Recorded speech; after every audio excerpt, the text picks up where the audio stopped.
बिस्मिल्लाहिर्रहमानिर्रहीम। अस्सलाम वालेकुम नाज़रीन, मैं हूं आसिम नसीर और आप देख रहे हैं हमारा यूट्यूब चैनल आसिम सीरीज। नाज़रीन, मेरे साथ मौजूद है मशहूर और मारूफ एस्ट्रोलॉजर हमारे पड़ोसी मुल्क भारत से आचार्य निशांत भारद्वाज जी, जिनको आप बहुत पसंद करते हैं और आप उनके वीलॉग बहुत शौक से देखते हैं। आज आचार्य निशांत भारद्वाज जी ने हमें बड़े तवील मुद्दत के बाद वक्त दिया है। सर, सबसे पहले तो आपका बहुत बहुत शुक्रिया। महादेव बेटा जी। अच्छा, इसके अलावा सर हम चैनल अपना प्रोग्राम शुरू करेंगे, लेकिन आपका हम खैरियत दरियाफ्त करना चाहते हैं। सुना है आपकी तबीयत खराब है। हाँ हाँ, बांग्लादेश का दौरा जो है वो बहुत ही थकाने वाला था, क्योंकि मुझे उम्मीद थी जिस तरीके से बांग्लादेश की जीडीपी चल रही है, मुझे लगा था कि बहुत कुछ देखने को मिलेगा। और पॉपुलेशन इतनी है वहां पे, ओवर पॉपुलेटेड है। इंफ्रास्ट्रक्चर जो भारत ने बना दिया वही है। उन्होंने अपनी तरफ से जरा भी मेहनत करने की कोशिश नहीं की कि कुछ हम भी डेवलप कर लें। और मैं इस महंगा बहुत है। मैं इस बात से बड़ा हैरान था कि जब बांग्लादेश की जीडीपी पाकिस्तान से कहीं आगे है जी। और उनका ये हाल है, तो पाकिस्तान में लोगों का क्या हाल होगा। मैं मतलब पूरे महीने भर यही सोचता रहा कि यार, वहां तो कोई किसी को बोलने भी नहीं दिया जाता। यहाँ तो जाके मैंने जगह जगह सरकार को भी हड़काया। मैं कहा, क्या कर रहे हो यार, कम से कम थोड़ा बहुत तो काम करो।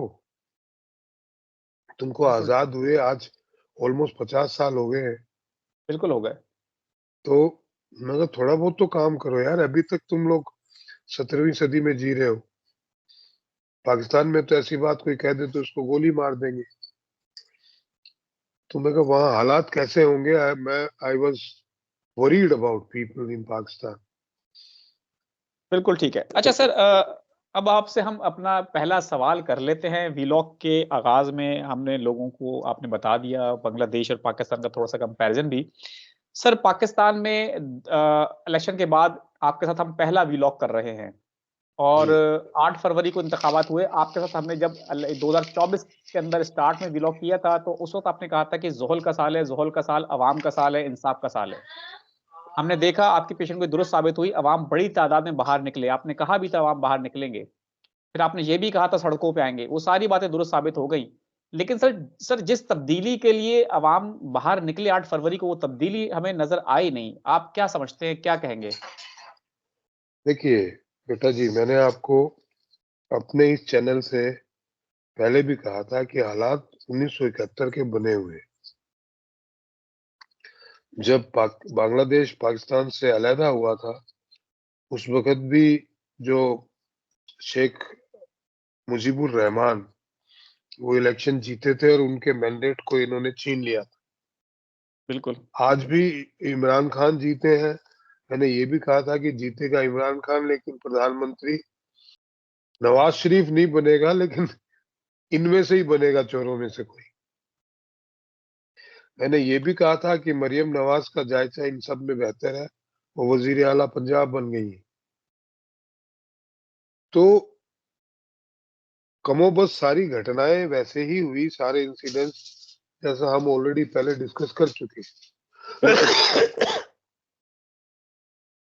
और आगे भी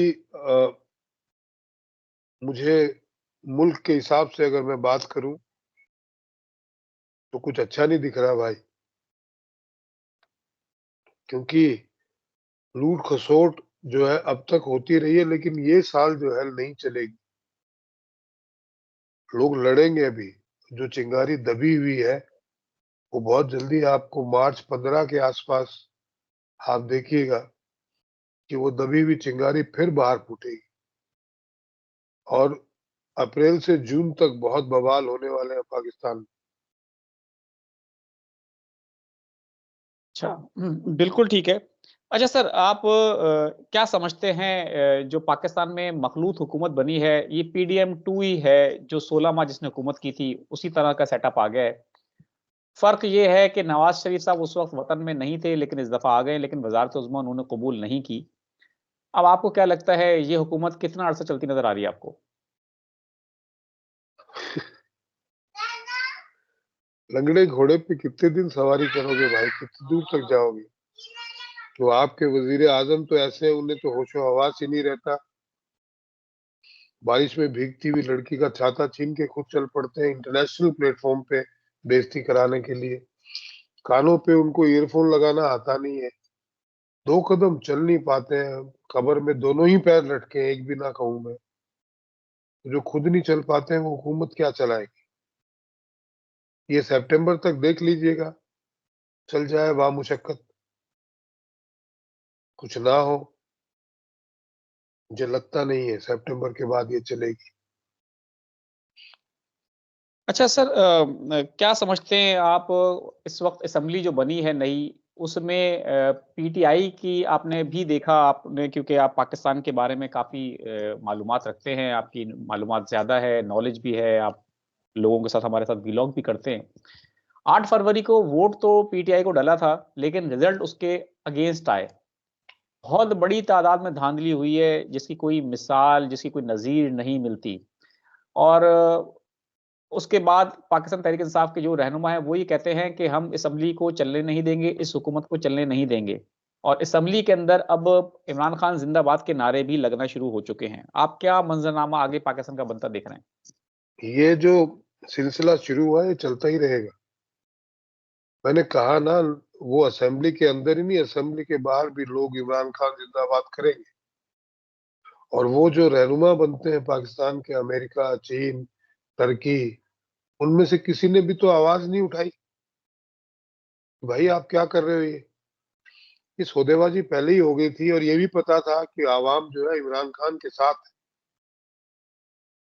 वो दिखा भी, हजारों उन्होंने उनको सारे उनके निशानात छीन लिए, पल्ला छीन लिया, पता नहीं किसी को कटोरी थमा दी, किसी को बैंगन, किसी को कुछ, किसी को कुछ, फिर भी वो जीते।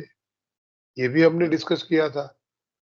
और फिर भी उनके साथ धांधली करनी पड़ी इनको, और धांधली करके भी वो 100 तक पहुंच गए।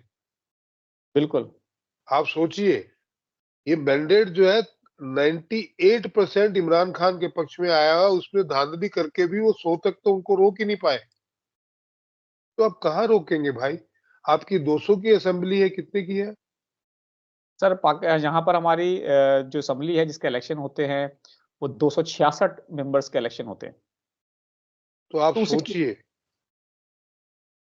कि ये 100 तक तो वैसे ही पहुंचे हुए थे, और 50-60 सीटों पे इनको धांधली करके हराया गया है। बिल्कुल, और जो लोग अभी सत्ता में बैठे हैं उनके पास तो वैसे ही मैंडेट नहीं है। उन्होंने तो एक दूसरे के खिलाफ जो है इलेक्शन लड़े थे। कौन सा उनका कोalition हुआ था इलेक्शन से पहले। बिल्कुल, तो जनता ने जिनके खिलाफ मैंडेट दिया है, वो सत्ता में बैठे हुए, ये भी हम डिस्कस कर चुके थे। बिल्कुल। वो डीजल अलग से अपना भोपू बजा रहा है अभी। इनका बेड़ा गर्क होने वाला है भाई, ये मान के चलो। शनि महाराज नहीं बख्शेंगे, क्योंकि वो किसी मजहब और उसकी चटनी चाटने से उनको फर्क नहीं पड़ता। शनि महाराज को, सितारों को कोई फर्क नहीं पड़ता आप कौन से मजहब से हैं, कौन से मुल्क से हैं। वो अपना काम बड़ी ईमानदारी से करते हैं भाई। बहुत बुरे हालात होने वाले हैं असीम, मालिक ना करे ऐसा हो, बट हालात ठीक नहीं है भाई। बिल्कुल ठीक है। अच्छा सर, सेनेट में भी और कौमी असम्बली में इमरान खान की रिहाई के हवाले से करारदाद पेश कर दी गई है। और सदारती उम्मीदवार हैं महमूद खान अचकज़ई, उन्होंने भी कहा है कि इमरान खान को रिहा किया जाए। और अपोजिशन लीडर हैं उमर अयूब साहब, उन्होंने भी कहा है इमरान खान साहब को रिहा किया जाए। और ये करारदादें भी पेश हो चुकी हैं। अब आपको क्या लगता है कि इमरान खान का रास्ता रोकना कितना मुश्किल होगा इन बहुत लोगों के लिए? मुश्किल है, अप्रैल के बाद तो बहुत ही ज्यादा मुश्किल है भाई। एक बार अप्रैल 15 चली गई, उसके बाद तो इनकी मुसीबतें और बढ़ेगी। और जून एंड तक इनको किसी भी सूरत में उसको छोड़ना पड़ेगा। अच्छा, मुसीबत ये है कि इमरान खान जेल में जब इतनी बड़ी मुसीबत बना हुआ है इनके लिए, छोड़ने के बाद वो तो अपनी आदतन जो है वो फिर आएगा मैदान। तो वो कितनी बड़ी मुसीबत होगी, इसमें तो जायचों की जरूरत ही नहीं है, सामने दिख रहा है। बिल्कुल क्योंकि ठीक चुप है। रहने वालों में से तो है नहीं वो। और मैंने एक बात आपसे एक पहले भी कही थी कि इमरान खान पाकिस्तान के लिए मरने के लिए पैदा हुआ है, जीने के लिए नहीं। तो बिल्कुल, ये कोई न कोई ऐसी हरकत करेंगे फिर आवाम भड़केगी। और अब 22 करोड़ की आवाम, जो 25 करोड़ की आवाम है, उसको कहां तक आपकी एस्टेब्लिशमेंट रोकेगी, कहां तक लोग ये जो सियासतदान रोकेंगे, नहीं रोक पाएंगे। आवाम कंट्रोल में नहीं है। आप हाल देख लीजिए वहां पे जम्मू कश्मीर में बिल्कुल। पाकिस्तान ऑक्यूपाई पीओजेके में आप हालात देख लीजिए, आप खैबर में देख लीजिए। तो खैबर ये तो पख्तूनख्वा, बिल्कुल, खैबर पख्तूनख्वा में तो इमरान खान की ही गवर्नमेंट आई होगी। की हुकूमत बन गई। बिल्कुल सर, उनकी हुकूमत बन चुकी है। क्योंकि मैं तो अभी खबरें देख नहीं पाया, लेकिन खैबर इनके हाथ से जाएगा, इनके हाथ से बलूचिस्तान जाएगा और इनके हाथ से पीओजेके भी जाएगा। बिल्कुल ठीक इतना है। बड़ा सदमा पाकिस्तान अगले आने वाले कई सालों तक झेल पाने की स्थिति में है क्या? और ये करने की जरूरत क्या थी? जब मुल्क की हालात इतनी है, मुल्क में अंदरूनी हालात खराब है, तो इस तरीके का ड्रामा करने की क्या जरूरत थी? आपने जनता को जानबूझ के उकसाया है कि वो सड़कों पे आए, जो ऑलरेडी सड़कों पे आने पे उतारू थी। और इन्होंने इतना बेड़ा गर्क किया हुआ था कि रोटी के लिए आवाम तरस रही थी। फिर आप बैठ गए तो आवाम कहाँ इनके, मतलब बताओ कहाँ जाए? ना सड़कों पे कोई भी आदमी, आप मुझे बताइए, पीओजेके में इन कड़कती ठंड के अंदर हजारों लोग रोड के ऊपर डेमोन्स्ट्रेशन कर रहे हैं, कौन करना चाहेगा भाई? बिल्कुल, क्यों करना चाहेगा? कोई तो उनको प्रॉब्लम होगी ना। खैबर में ठंड कितनी पड़ती है आपको भी पता है। वहां भी लोग सड़कों पे आए हुए थे, आए हुए हैं। वो क्यों ठंड में अपने बच्चों के साथ, अपने औरतों के साथ जो है वो डेमोन्स्ट्रेशन करेंगे? तकलीफ है, वो समझने की बजाय यहाँ घपले करने में लग गए। रोटी दो यार। बिल्कुल ठीक है।